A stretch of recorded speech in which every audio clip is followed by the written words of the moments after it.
Okay, so today's reflection is discussing what we learned from our two guest speakers that came and visited us during class on Saturday.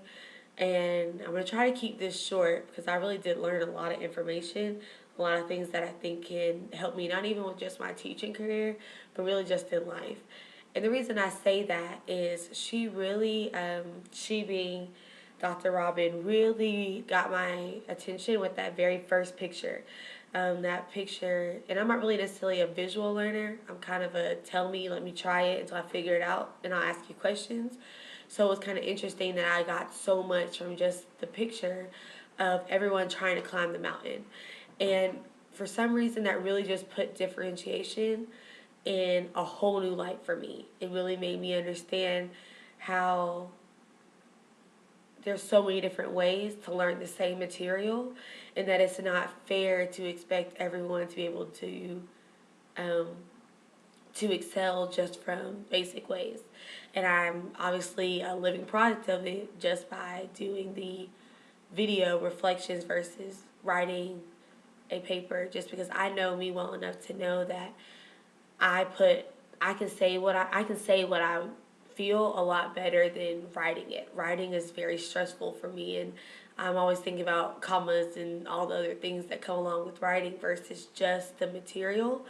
And speaking, I really feel like I can speak from my heart, and I don't have to necessarily make it sound a certain way. I can just make it work. And so I really believe that's why that picture just kind of hit home for me. So kind of focusing more on what she taught us, that was just the kind of thing that really sparked my interest in it. But just by what she taught us, she spoke on proactive differentiation, active differentiation, and accommodations and modifications. And I think that the way she put that really did make a lot of sense, that it's not necessarily just one way to do it, and that it's not necessarily just one group that you can work differentiation with. That you have to think about, when you first walk into that classroom, you don't know necessarily what you're walking into. How do you differentiate for students that you don't know anything about? Versus, you have a whole list on all the different things about one particular student, so it's a lot easier to make those accommodations and modifications. And so it's important to be able to know those differences and how you can necessarily be able to use that information to make your students excel. Um, so I definitely not by what she was saying with the proactive differentiation and using the universal design, I do think that's something I can incorporate more in my classes, or just in teaching and helping out in general. I do a lot of speaking and working with the university and helping out freshmen and things of that sort. And I think that just that idea, it can help me reach more people than the extroverts that love to talk, or even necessarily introverts that can write things down, but other ways that I can reach those students. Um, she also spoke a lot on using environmental supports. And, of course, the graphic organizer, that's something that everyone uses, but really trying to reach outside the box. I never thought of timers. I really like that idea, kind of, and even in a sense using it like, okay, I want you to get as much as you can get done in 10 minutes and just start a timer. And that focus on, for some students who think of, oh, I have to do this the whole entire class period. No, we'll do 10 minutes and then a 2-minute cell phone break or something like that.